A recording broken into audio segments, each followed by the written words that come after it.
Adam Weinrib with FanSided here. You know her from the U.S. Olympic rugby team, but you probably also know her for being one of the funniest people in the online universe.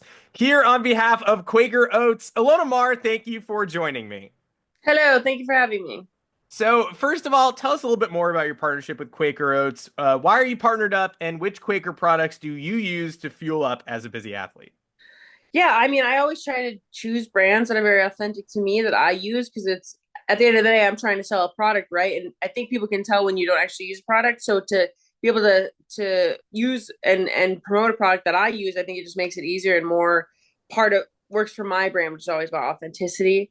Growing up, we always had the cardboard tube of it in our pantry, and so it just felt right. And also for an iconic brand like that to want to work with me is really impactful. I would love to say I whip up a solid bowl of oats in a pan and then I dress it with, berries and nuts and whatnot. I don't. I'm really just like, what the heck is it?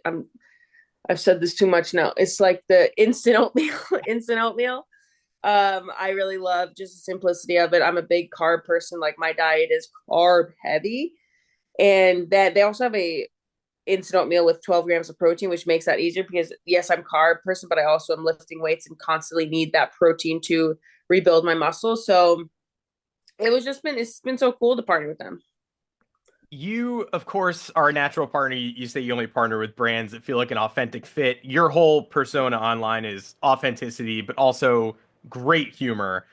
So I'm wondering, at what point did you know that you were someone who is not only funny naturally, but someone who would be able to sort of use that humor in short sketches online and better show off your personality? When did that become something you were interested in pursuing, or was that just the natural evolution of like, all right, this is what I like to post, and this is just what I'm going to do? Um, well, I know people think I'm actually funny, but I will say like my sisters are much funnier than I am, and I think that's what has helped me with my career. I think that what is the difference between me and my sisters is I'm more willing to put myself out there and to post videos, and it was kind of a big jump to take. It's very a vulnerable thing to do.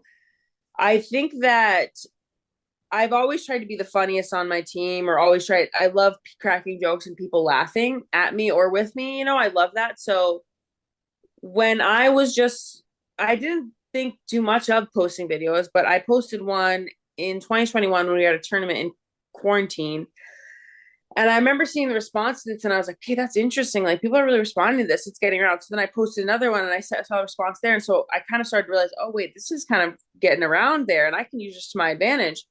And so I kept posting. I think I got more comfortable showing my personality on it too, because I saw how impactful it was. It was like, oh, people like to connect with me through that, like to almost like, get to know me through these apps.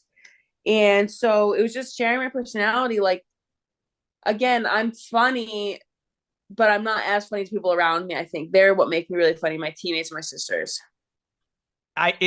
It jives perfectly with something that you recently posted where you sort of just, you say you have female athletes and just fans coming to you all the time asking you, what's sort of the secret to building that community, and you sort of said just post it, whatever it is, just post it.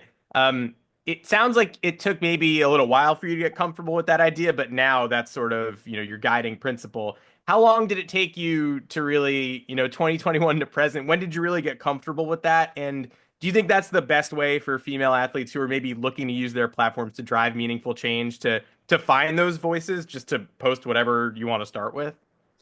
I think really once I made that post in 2021, from then on, I was like, oh, I actually feel like I've toned down my content, if anything. Like, I'll watch some of my videos back and I'm like, you said that online? You crazy Ed. I've toned it down a little bit.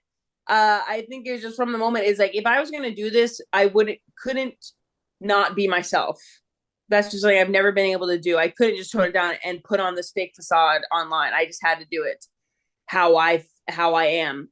In terms of like, I'm constantly trying to get other rugby players to do the same thing because I so many of them want to, and so many of them message me like, "Can you? Oh, what are your tips and tricks?" And I want to learn, and so I give it to them. And again, it's vulnerable. It's very scary to put yourself out there like that and just share something, not knowing what the reaction will be. But like, if we want this sport to grow, we've now seen that this is the way to do it.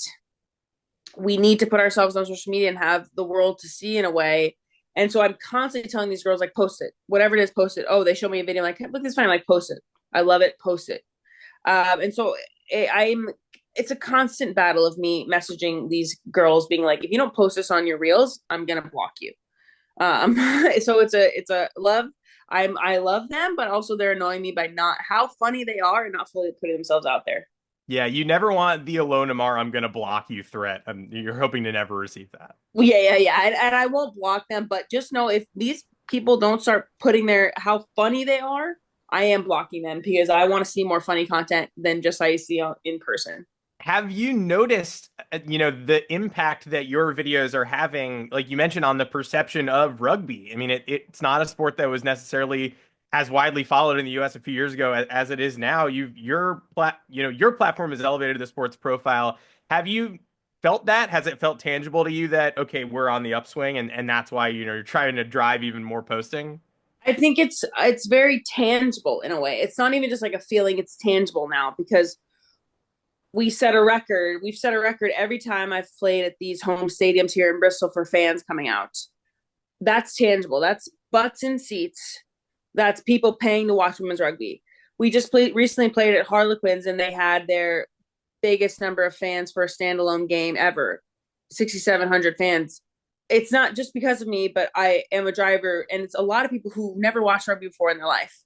They're coming to see that TikTok girl they saw, and so they go to a game, and then they're like, "This is really fun." So even when I'm not playing, they're gonna hopefully come to a game again. So it is tangible, and it's not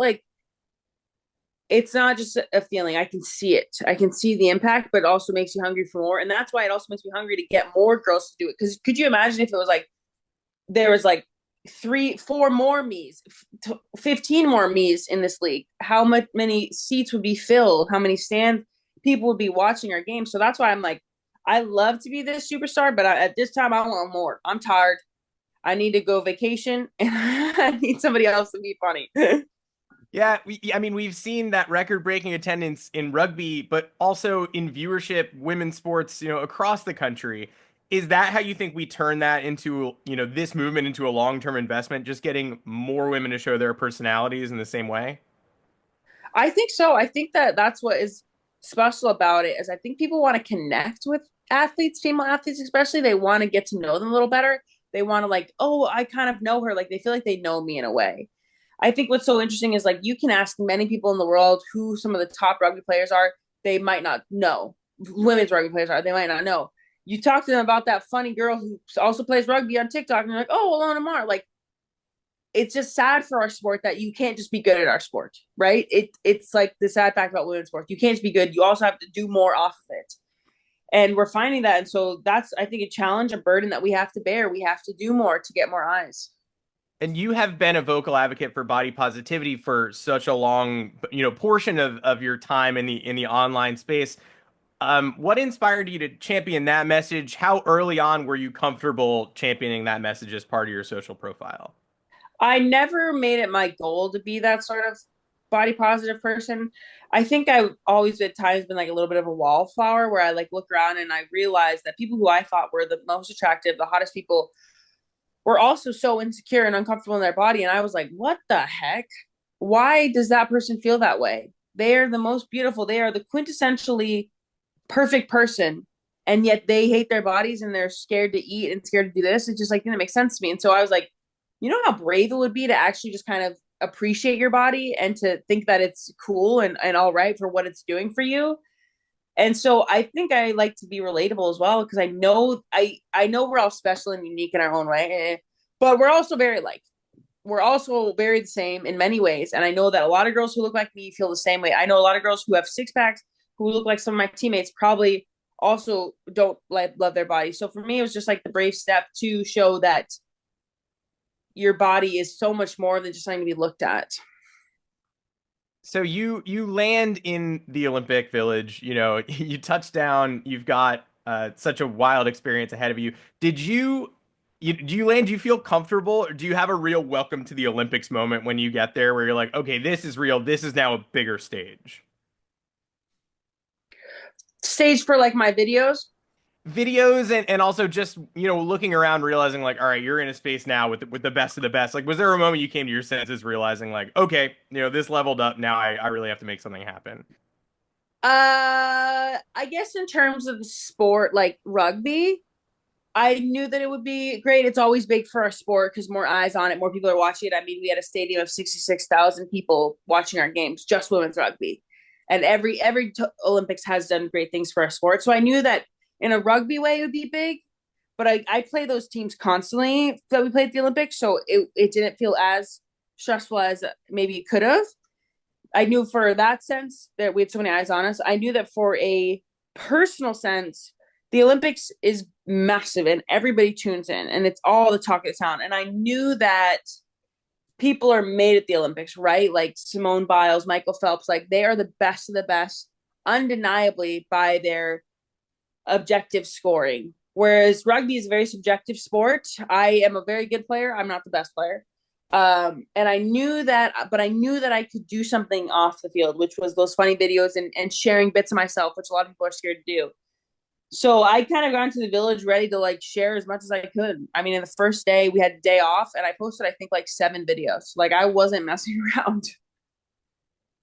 Let's yeah, just post it. If you've got ideas, you got to post it. I'd have to ask. We just had SNL's 50th anniversary celebration.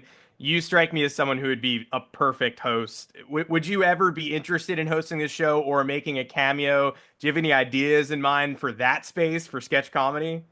I would love to. I think I would slay at it. We haven't. I don't know if we've reached out yet, but we need to because I really do think I would crush it at it. I think the stage is just where I belong, really. Just kidding. It's the field. Well, no, I mean, I wouldn't have asked if I didn't think you would slay. And yes, I did want to say slay before the end of this interview. One final question. I know you threw out the first pitch at a Padres game last June before heading to the Olympics. Did that scratch your itch for first pitches? Do you still have other teams you want to throw out the first pitch for? Tell me a little bit more about that day and any goals you have in mind. Super cool. I mean, so cool to do that. When I was still just kind of building into my success, I was still pretty. I mean, when I went into the Olympics, everyone thinks it was like an overnight success. I was like, I've been building this. It wasn't overnight. I mean, since Tokyo, for 3 years, I've been posting videos consistently, growing my brand. I think I went to the Olympics with about 600,000 followers. So it wasn't like, oh my God, she came out of nowhere. Like, I've been there. So it was cool to throw the first pitch out. I would love to do that again, for the Red Sox or something like that. That's kind of who I would consider my team from Vermont. I loved it because then afterwards you get to sit and just get food and drink given to you. That was my favorite part. So why wouldn't you want to do it Yeah. again? So I'll do whatever if I get food and drink afterwards. That's the only way I'm going to a baseball game is if I get that. Yeah, I think we can make that happen. I think they can do that for you. Ilona Maher, on behalf of Quaker Oats, thank you so much for joining me today. And I can't wait to see you on SNL. I think you're going to do it. Thanks, Ellis. Manifest now. Yeah, this is a manifesting show. We're manifesting.